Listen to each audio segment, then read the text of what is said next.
Hey guys, subscribe for daily content, and if you're shopping for gear, make sure you check out the description for the newest items at some of the very best online retailers. There's also links for some of the items that I personally recommend. Thanks! What's going on YouTube? Metal Complex here, and today I've got another interesting knife review / knife overview to share with you guys. This is the Vosteed and Tuff knives Xeno in titanium with the Vanker lock and Vanax steel. Jeff Blauvelt and Vosteed are a match made in heaven. Such a beautiful couple, such a wonderful, beautiful couple they make. My goodness. I don't think that they, number one, Vosteed doesn't typically take L's. But Jeff Blauvelt, who, his design language, I really, really enjoy, like, by default.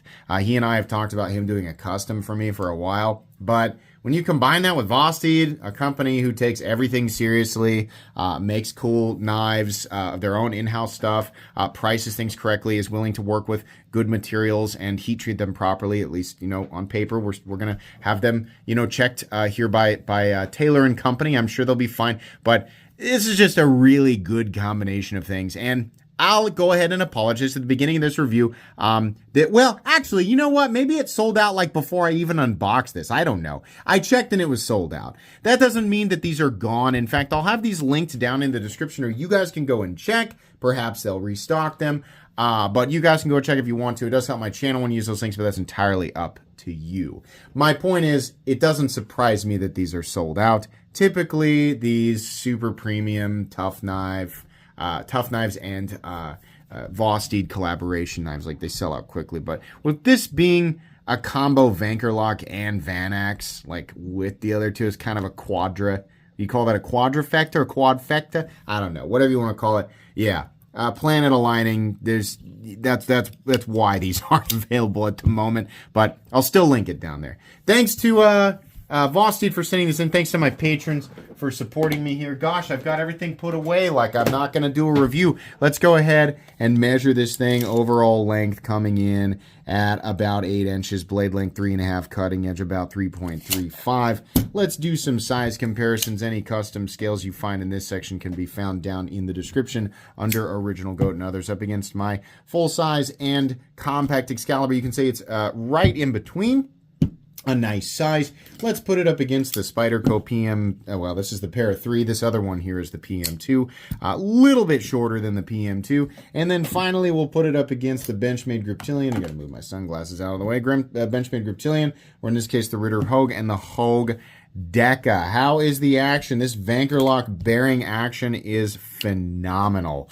Not only is it easy to manipulate, it is stupidly smooth. I mean, they really have this dialed in.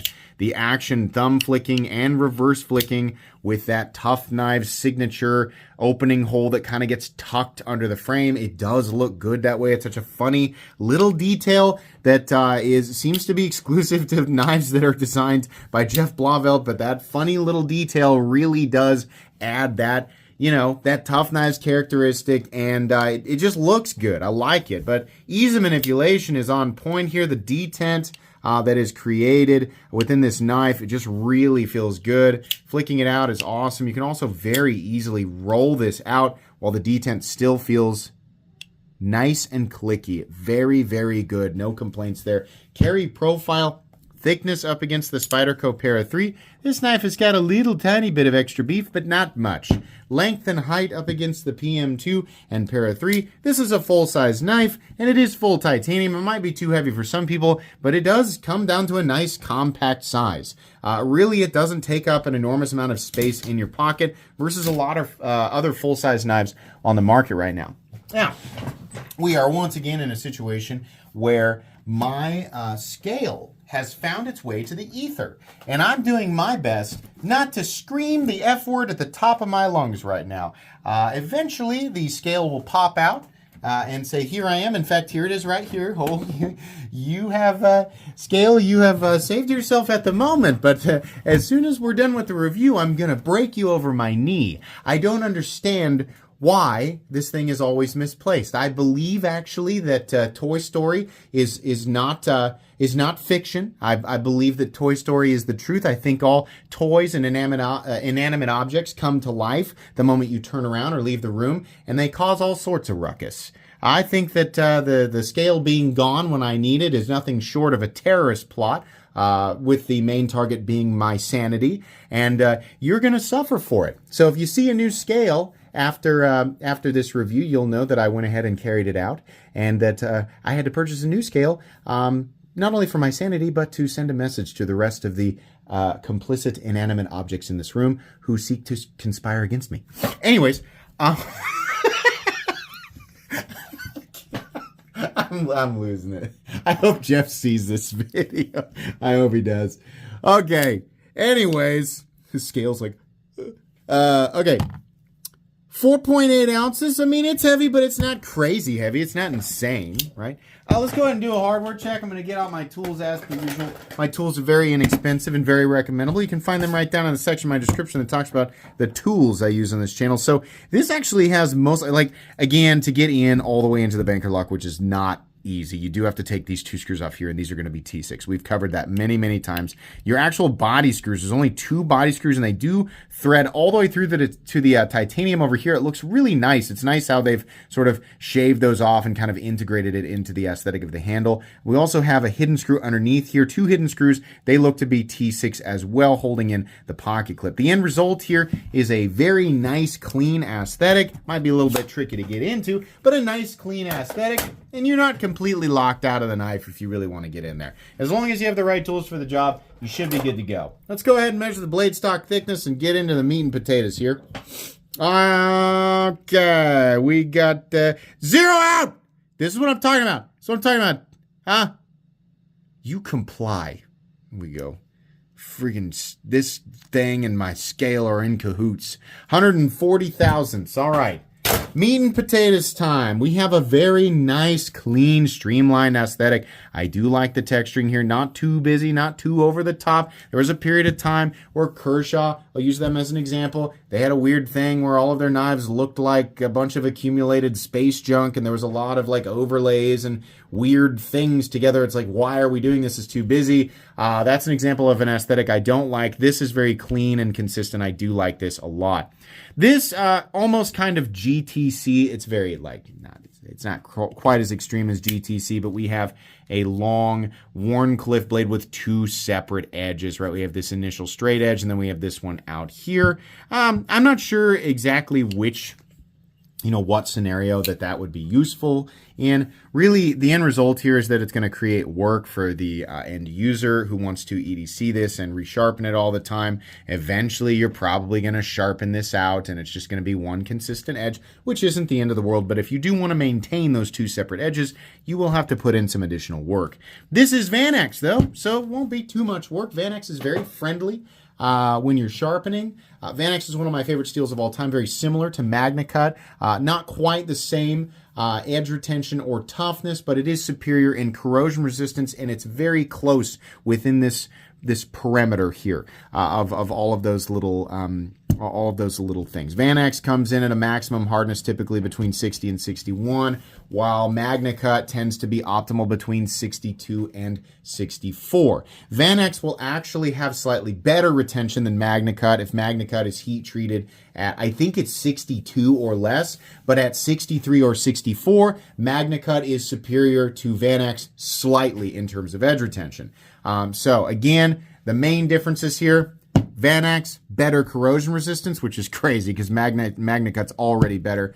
And then MagnaCut has better toughness. Vanex has better edge retention than MagnaCut, up to 62. At 63 to 64, MagnaCut has slightly better edge retention than Vanex. But they're basically, they are really, really close. Vanex is an awesome steel. I really like that you can just use it and not really worry if I just cut a lemon, do I need to wipe it off? You don't. You can just keep using it, right? But anyways, I do like that it's Vanex. I think that's cool. That is an expensive steel, though, for sure. Factory edge, very good, very typical. Vosteed, we don't have any fit and finish issues whatsoever. Just perfect. Really like the way that they have come to a peak at the backspacer. That's very cool and designy. Not something that we typically see. Doesn't have any functional benefit, but I think it looks nice. I also love the milled pocket clip here. It's actually nowhere near as tight as you might think. It's kind of like a medium retention. And while that bill is a little shallow, in and out of the pocket really isn't that big of a deal. And the end result here is that the ergonomic, comfort is not messed up by the bill of the pocket clip. It really looks nice. There's two-tone options. There's all satin options, right? There's a few different options that you can go with for the blade. Despite having two separate edges, this is a blade that is basically an elongated utility shape, right? The long, elongated Wharncliffe. So it is good at a wide variety of different tests. Behind the edge, it's about medium thickness, but it does cut well. And it's a joy to cut with. It's a joy to use as an EDC knife, basically just because it oozes quality, has the Vanker lock with the pivot action and everything like that. It's just a joy to use. And you don't have to get your fingers in the way while you're manipulating it. I mean, you can. I would recommend not. But you can manipulate the lock without ever having to mess with that. So that's nice. It's part of the reason that the Vanker lock is so awesome.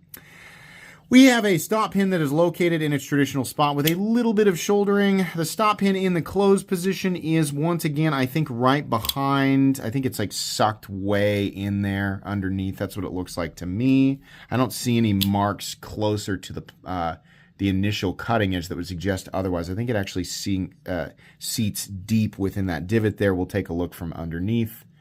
That is absolutely what is happening there. Yeah. So we're good to go. There's the plunge grind. I'll let you guys take a look here. It thickens up fairly quick, but it's not usually a big deal, right? Might be to you. It depends on who's looking at it. No blade play up, down, left, or right. No lock stick. We don't have any pivot lash. Very consistent in here, and a nice detent with perfect centering.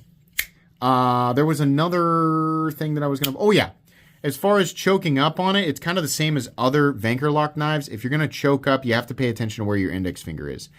This knife, I don't really want to put my finger up here, so most of the time I think you're either going to be here, or you're going to be here, or you're going to be here, right? In the left-handed position, kind of the same thing, so not so much, right? I haven't heard of these knives disengaging accidentally because of people putting pressure in the wrong place, so I think for the most part, people have found it pretty easy to avoid disengaging the lock on accident. I've always said maybe they should consider an additional safety, but it hasn't been a problem so far, apparently. Base price, $299. Does it deserve that? It is titanium. It has all titanium, additional hardware, like the backspacer and pocket clip. We're looking at a Vanax blade, and Vanax is very expensive, right? You're also looking at a Vanker system, a Vanker lock system, which is proprietary to Vosteed knives, and is not a stamped and pressed type of system. That's actually fairly complicated, and surely is somewhat costly to machine. I actually don't have a problem with the price at all. I think this is spectacular, and obviously it's sold out. They didn't have a problem with it. This is a really cool knife. Some people might find the two-edge thing wonky, right? They might find it slightly bulky, slightly thick behind the edge, but overall, this is a super nice product. I like it. If they restock these, I think you should pick one up. If you're shopping in that territory, obviously. If you're comparing with other $300 pocket knives, I think this is a very serious competitor. Another W for Vosteed, another W for Tuff knives. Tuff knives, I'm a huge fan of both. This is a huge winner.